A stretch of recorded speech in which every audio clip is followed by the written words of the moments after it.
What if ang Mavericks ay walang Luka at walang big men? Kyrie at Klay na lang ang asahan. Puro shooting, bilis at skill, pero sapat ba to pang champion?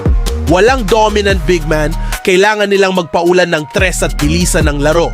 Pero paano kapag dumaan sila sa malalakas na teams na may elite centers? Masasagasaan ba sila o kaya nilang lumaban? Ano sa tingin mo? Kaya ba nilang dalhin ang Mavs sa playoffs? Drop your thoughts sa comments and click the description for more. Don't forget to like, share at subscribe para sa mas maraming NBA content.